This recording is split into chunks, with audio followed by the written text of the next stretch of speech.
50일 예수 동행학교에 오신 모든 분들을 진심으로 환영하고 또 축복합니다. 우리 다 함께 사도신경을 고백하겠습니다. 나는 전능하신 아버지 하나님, 천지의 창조주를 믿습니다. 나는 그의 유일하신 아들 우리 주 예수 그리스도를 믿습니다. 그는 성령으로 잉태되어 동정녀 마리아에게서 나시고 본디오 빌라도에게 고난을 받아 십자가에 못 박혀 죽으시고 장사된 지 사흘 만에 죽은 자 가운데서 다시 살아나셨으며 하늘에 오르시어 전능하신 아버지 하나님 우편에 앉아 계시다가 거기로부터 살아있는 자와 죽은 자를 심판하러 오십니다. 나는 성령을 믿으며 거룩한 공교회와 성도의 교제와 죄를 용서받는 것과 몸의 부활과 영생을 믿습니다. 아멘. 우리 함께 찬양 드리도록 하겠습니다. 찬송가 384장 함께 찬양하겠습니다. 384장입니다.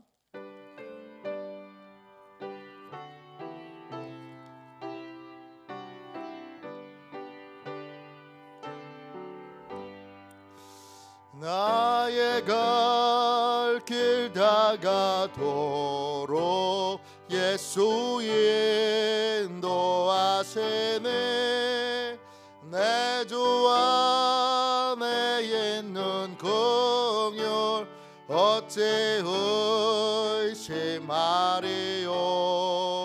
믿음으로 사는 자는 하늘 위로 받겠네. 무슨 일을 만나든지 만사 형통하리라.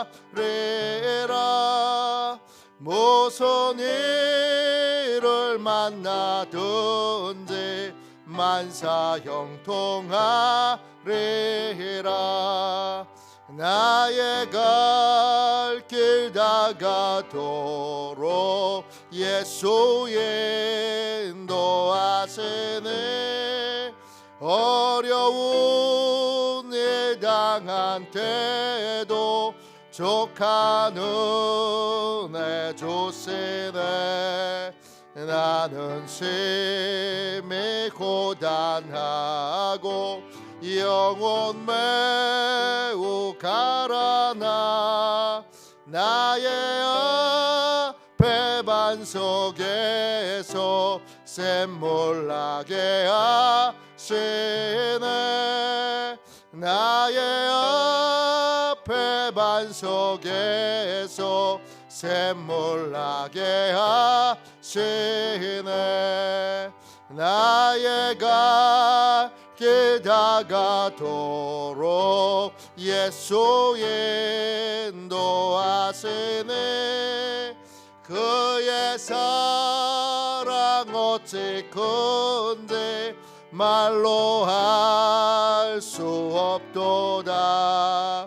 성령 감화 받은 영혼 하늘 날아갈 때에 영영 부를 나의 찬송 예수 인도하셨네.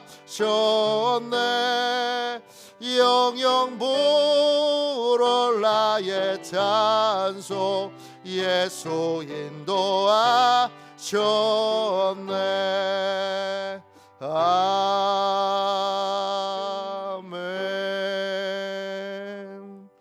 저녁에 드리는 기도를 같이 드리겠습니다. 월요일 저녁에 드리는 기도를 같이 드리겠습니다. 함께 기도하겠습니다. 수고의 날이 저물어 가는 이 시간 주님께 감사드립니다. 제가 주님을 영원롭게 할 수 있었던 것은 주님께서 제게 힘을 주셨기 때문입니다. 자비로운 주님, 이 시간 제게 임재해 주셔서 제 마음과 생각을 주님께서 주시는 평안으로 붙들어 주옵소서.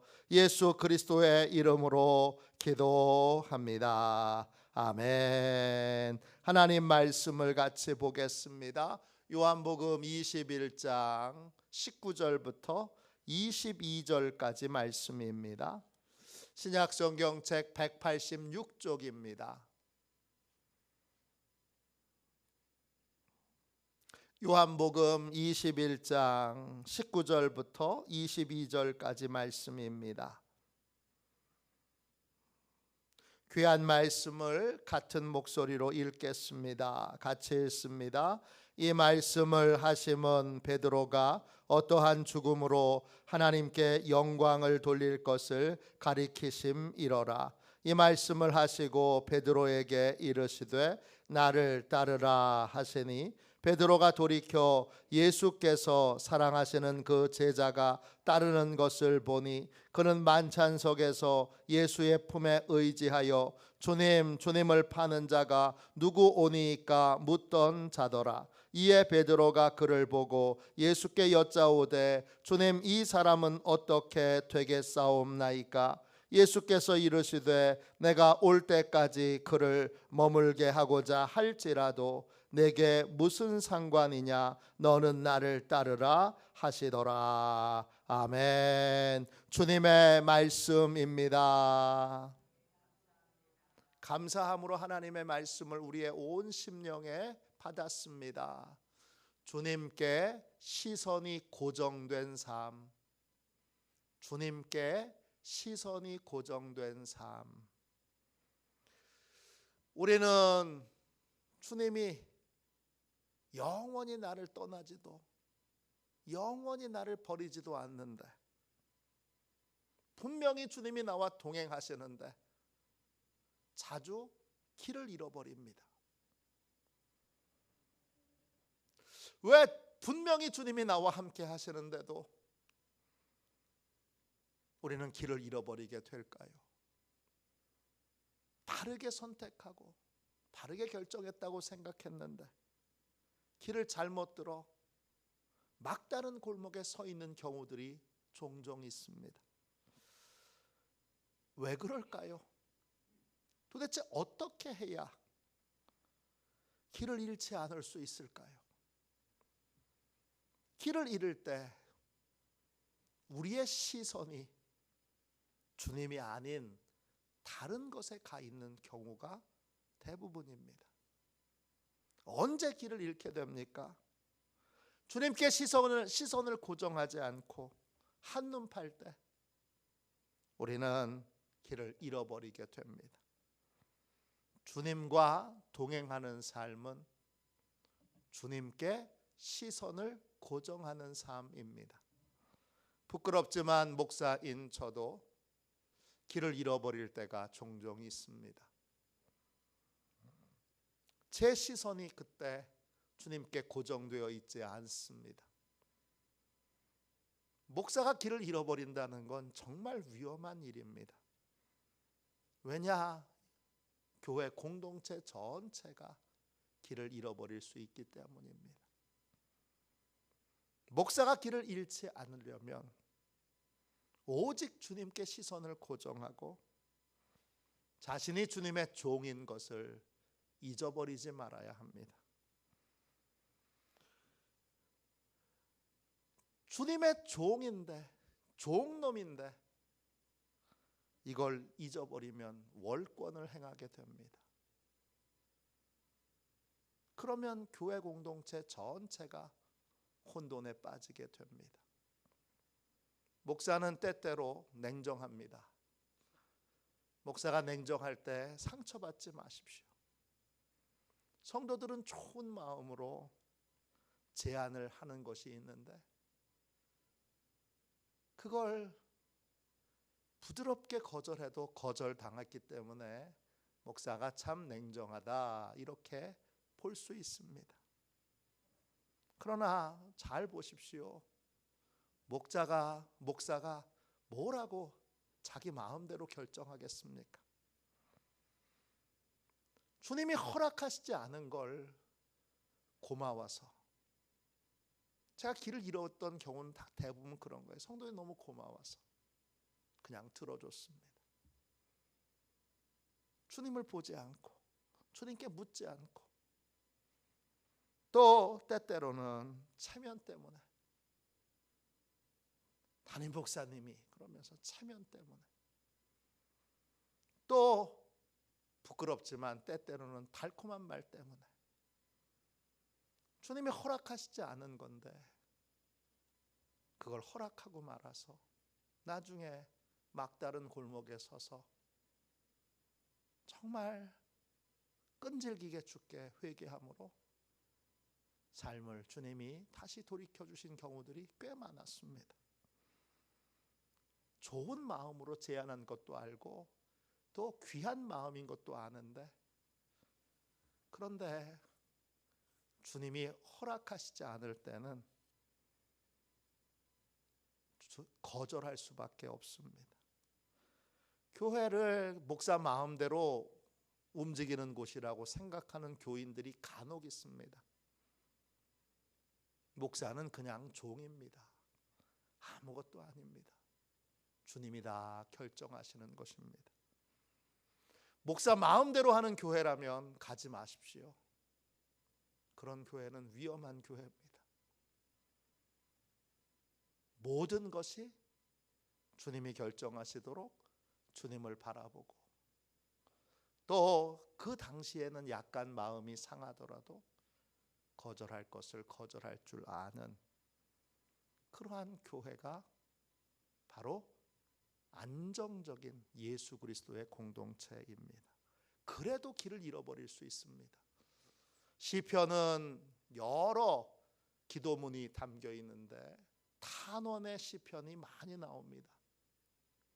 우리가 존경하는 성경에 나와 있는 수많은 인물들도 탄원의 시편을 썼습니다. 그 탄원의 시편은 길을 잃어버린 자가 길을 찾게 해달라고 주님께 기도하는 내용입니다. 다윗도 길을 잃어버릴 때가 있었습니다. 그 훌륭한 다윗도 길을 잃어버리고, 주님 길이 보이지 않으니 길을 가르쳐 달라고 탄원하며 기도합니다. 목사도 성도도 항상 주님께 시선을 고정하고 오직 주님의 종으로 무엇이든지 주님의 뜻을 따라야 합니다. 그래야 안정된 교회, 그래야 복된 교회, 그래야 복된 가정, 주님의 교회, 주님의 가정이 될 수 있습니다. 오늘 읽은 말씀에 베드로는 주님의 마지막 말씀을 듣습니다. 요한복음 21장 19절입니다. 이 말씀을 하심은 베드로가 어떠한 죽음으로 하나님께 영광을 돌릴 것을 가리키심이로라.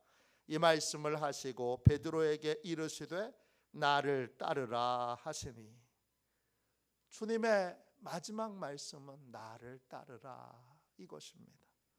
나를 따르라 할 때 그 따른다는 말은 헬라 말로 아콜루테오입니다. 뜻은 본받는다, 함께 있다, 참여하다, 이런 뜻입니다. 주님을 따른다는 건 결국 세 가지입니다. 주님을 본받는 삶을 사는 것입니다. 또 늘 주님과 함께 있는 것입니다. 다른 말로 주님이 늘 나와 함께 계신다는 것을 잊지 않고 기억하며 사는 것입니다. 또 주님이 맡기신 일이나 명령에 순종하는 삶을 사는 것입니다. 이게 주님을 따르는 것입니다. 이 주님을 따르는 삶은 주로 제자를 부르실 때 주님이 많이 사용하셨던 말씀입니다. 주님은 빌립을 제자로 부르실 때도 나를 따르라 이렇게 말씀하셨습니다. 요한복음 1장 43절입니다. 이튿날 예수께서 갈릴리로 나가려 하시다가 빌립을 만나 이르시되 나를 따르라 하시니, 주님이 빌립에게 나를 따르라 이렇게 부르십니다. 이때 또 헬라어로 아콜루테오입니다. 주님의 제자로 사는 것도 세 가지입니다. 주님을 본받는 삶을 사는 거고, 주님이 늘 나와 함께 계신다는 것을 기억하며 사는 거고, 주님이 맡기신 일이나 명령에 순종하는 삶을 사는 것입니다. 주님은 주님의 종으로 살려는 사람에게도 동일하게 나를 따르라 이렇게 말씀하십니다. 요한복음 12장 26절입니다. 사람이 나를 섬기려면 나를 따르라. 나 있는 곳에 나를 섬기는 자도 거기 있으리니 사람이 나를 섬기면 내 아버지께서 그를 귀히 여기시리라. 섬긴다. 역시 헬라어로 섬긴다 이 말은 헬라어로 디아코네오입니다. 여기서 디콘 집사라고 하는 말이 나왔습니다. 이 말은 주님의 명령에 따라 먼지를 턴다 이런 뜻도 되고, 주님의 명령에 따라 식사 시중을 든다 이런 뜻도 되는데, 결국은 무슨 뜻이냐? 주님의 종이 된다는 뜻입니다. 주님의 종이 된다는 건 결국 주님을 따르는 삶을 사는 것입니다. 주님이 계신 곳에 주님의 종도 있습니다. 또 주님의 종은 성부 하나님이 귀하게 여기십니다. 주님의 종이 하는 일 크게 세 가지입니다.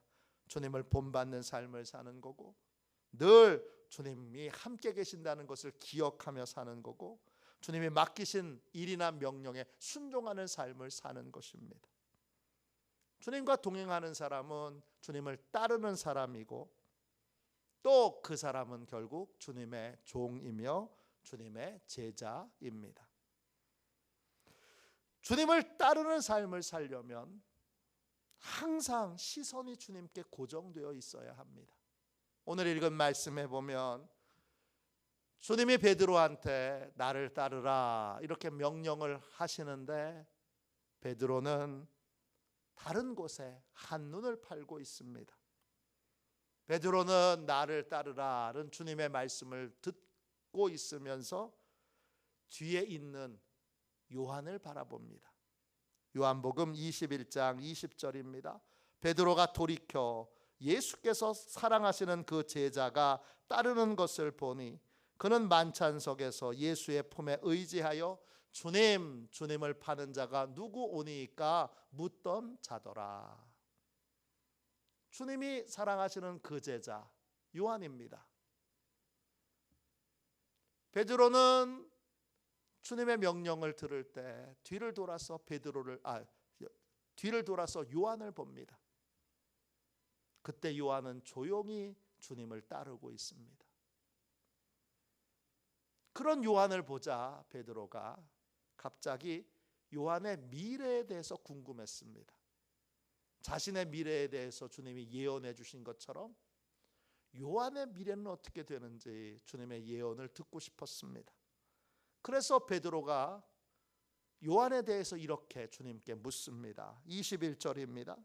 이에 베드로가 그를 보고 예수께 여짜오되 주님, 이 사람은 어떻게 되겠사옵나이까?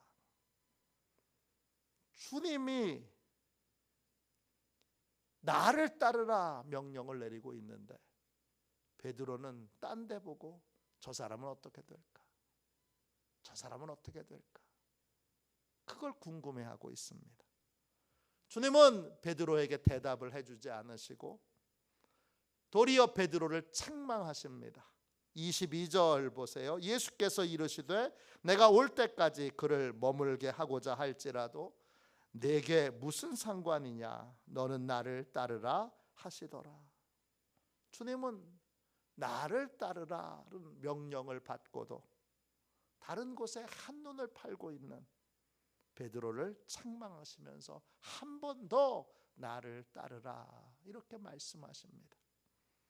주님을 따르려면 우리의 시선이 주님께 고정되어야 합니다.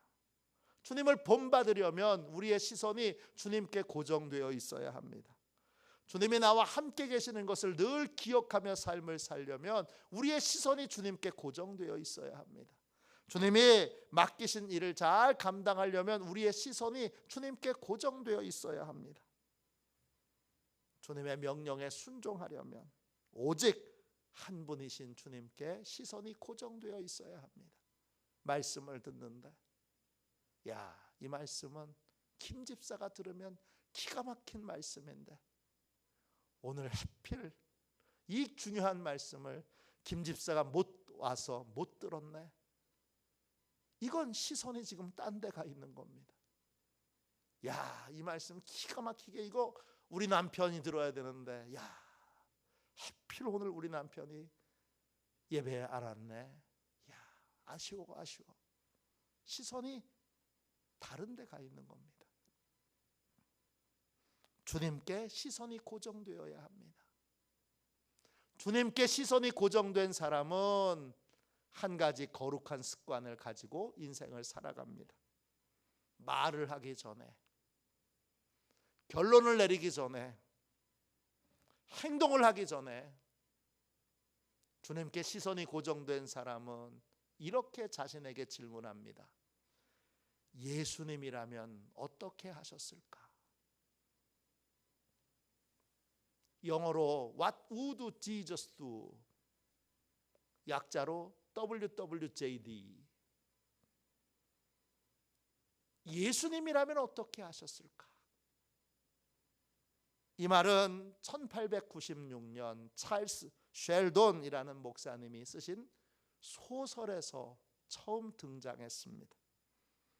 이 목사님이 예수님의 발자취를 따라 이런 제목의 소설을 썼습니다. 이 소설의 부제가 바로 예수님이라면 어떻게 하셨을까입니다. 나중에는 이 부제가 더 유명해져서 아예 소설 제목을 예수님이라면 어떻게 하셨을까 이렇게 바꿨습니다. 이 소설에는 이야기가 이렇게 시작됩니다. 레이몬드 제일 장로교회에서 주일 예배를 드리고 있습니다. 예배 순서는 막바지에 이르러 성가대가 마지막 찬양을 부르면 예배가 끝납니다. 근데 한 남루한 복장의 한 남자가 예배당에 들어섭니다. 중앙 통로로 저벅저벅 걸어 들어오는데 무례해 보이진 않습니다. 그는 이 중앙 복도로 와서 강단 앞에서 뒤로 돌아서서 목사님과 성도들에게 떨리는 목소리로 이렇게 말합니다. 몇 달 전 저는 인쇄공이었습니다. 그런데 새로운 인쇄기가 도입되자 직장을 잃었고 그 후 며칠 동안 거리를 헤맸습니다. 여러분은 예수님의 발자취를 따라야 한다고 배웠습니다. 또 방금 여러분은 주와 함께 가려 하네라는 찬송을 불렀습니다. 주님을 따른다는 것은 도대체 어떤 의미인가요?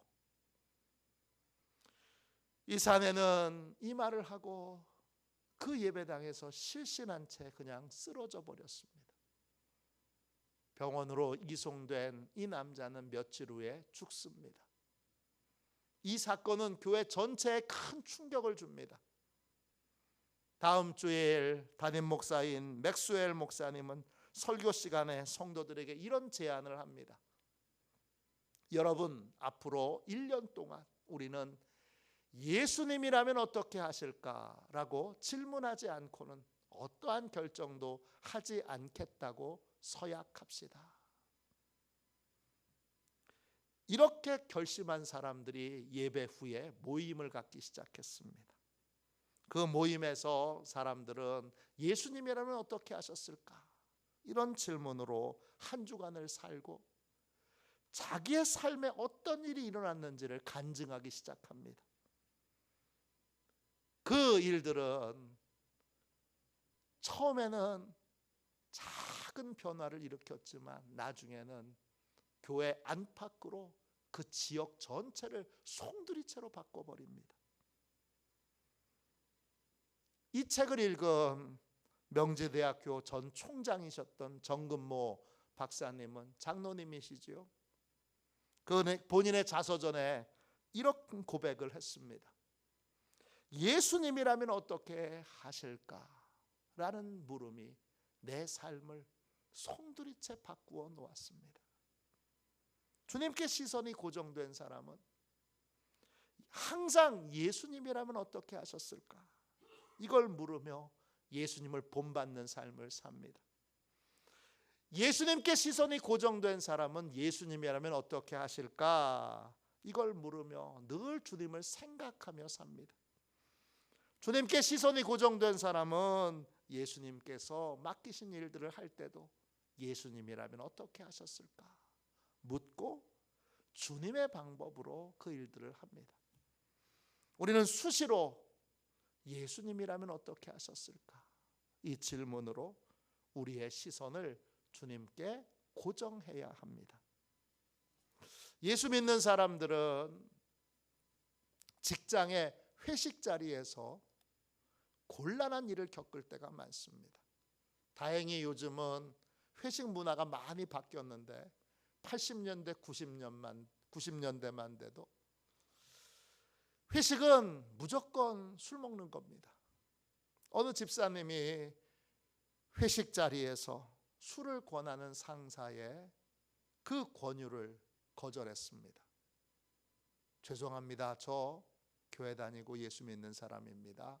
술은 못 먹습니다. 그러자 이 상사가 부하 직원들 앞에서 이 집사님의 뺨을 후려칩니다. 나이도 있는데, 처자식도 있는데, 그리고 부하 직원들도 다 보고 있는데 뺨을 맞았습니다. 그때는 억지로 참았는데 집에 돌아오니까 너무 창피합니다. 너무 화가 납니다. 지가 뭔데? 너무 분해서 며칠 결근을 했습니다. 도저히 창피해서 회사를 다닐 자신이 없습니다.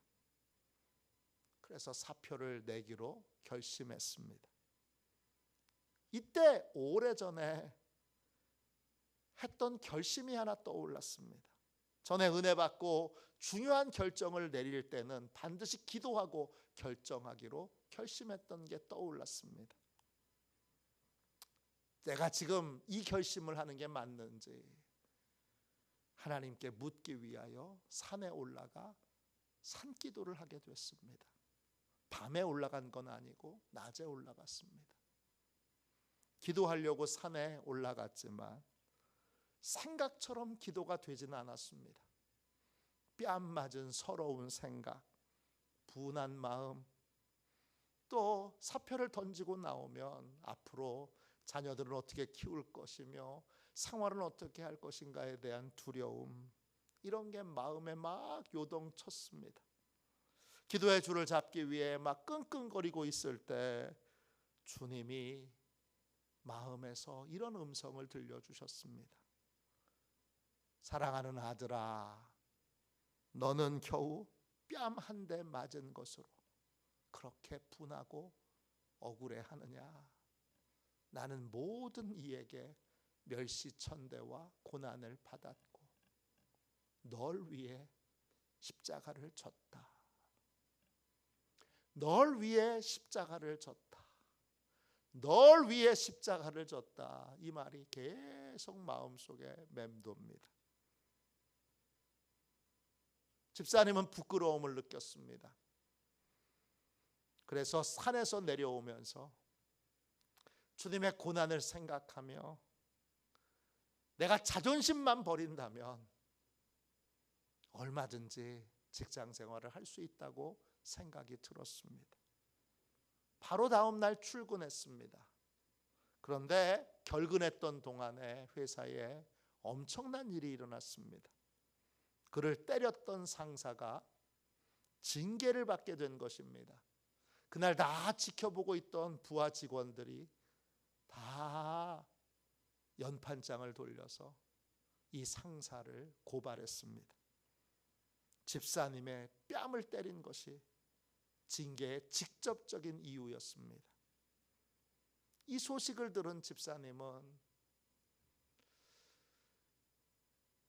마음에 고소한 마음도 있었지만 예수님이라면 어떻게 하셨을까? 예수님이라면 어떻게 하셨을까? 이걸 생각하게 됐습니다. 주님이라면 진심으로 용서했을 것 같습니다. 그래서 주님의 인도를 따라 이 집사님이 적극적으로 자기 뺨을 때린 직장 상사를 구명하는 운동을 회사에서 벌이기 시작했습니다. 회사에서는 피해 당사자가 적극적으로 구명 운동을 펼치니까 실제로는 별일 아니었나 보다, 굉장히 심각한 일로 생각했던 회사는 별일 아니었나 보다, 그렇게 결론을 내리고 징계를 철회합니다. 집사님의 뺨을 때린 그 상사는 그리스도인에 대하여 깊은 편견을 가지고 있던 사람입니다. 그런데 집사님의 사랑으로 직장에서 잘리지 않게 되자 그리스도인에 대한 모든 편견을 버리게 됐습니다. 그리고 얼마 후 집사님의 전도로 직장 상사는 교회에 나오게 되었고 두 사람은 아주 가까운 절친이 되었습니다. 주님께 시선을 고정하고 주님의 말씀을 따랐더니 영혼을 구원하는 완벽한 승리를 하나님이 주셨습니다. 주님과 동행하는 사람은 주님께 시선을 고정합니다. 무슨 일을 만나든지 주님이라면 어떻게 하셨을까? 이걸 묻고 주님의 길을 따릅니다. 주님과 동행하는 사람은 주님을 따르는 삶, 주님의 종된 삶을 삽니다. 그래서 지나간 자리에는 주님의 향기가 납니다. 주님과 동행하는 삶은 결국 시선 싸움에서 승리하는 것입니다. 주님께 시선을 고정할 때 주님과 동행하는 삶을 살 수 있습니다. 그럴 때 길을 잃어버리지 않게 됩니다. 저와 여러분 모두 시선을 주님께 고정하고 어떤 순간에도 주님을 따르는 복된 삶을 사시기를 주님의 이름으로 축원합니다. 기도하겠습니다. 가슴에 손을 얹고 기도합시다. 자비로우신 하나님, 주님은 주님께만 시선을 고정하기를 원하시지만 저희는 헛된 것에 한눈을 팔 때가 많습니다. 헛된 것에서 시선을 돌려 주님께 제 시선을 고정하기를 원합니다. 주님만 바라보며 주님을 본받는 삶을 살기 원합니다. 늘 주님은 어떻게 하실까? 이것을 물으며 늘 주님이 함께 계시는 걸 기억하게 하여 주옵소서. 주님께서 맡기신 모든 일에 전심으로 충성하며 오직 주님만 바라보는 복된 삶을 살게 하여 주옵소서. 예수님의 이름으로 기도합니다. 아멘. 주기도문 하겠습니다. 하늘에 계신 우리 아버지, 아버지의 이름을 거룩하게 하시며 아버지의 나라가 오게 하시며 아버지의 뜻이 하늘에서와 같이 땅에서도 이루어지게 하소서. 오늘 우리에게 일용할 양식을 주시고 우리가 우리에게 잘못한 사람을 용서하여 준 것 같이 우리 죄를 용서하여 주시고 우리를 시험에 빠지지 않게 하시고 악에서 구하소서. 나라와 권능과 영광이 영원히 아버지의 것입니다. 아멘. 우리 두 손들과 함께 주님 3번 부르짖어 간절히 하나님 앞에 기도하겠습니다. 기도합니다. 주여, 주여, 주여. 아버지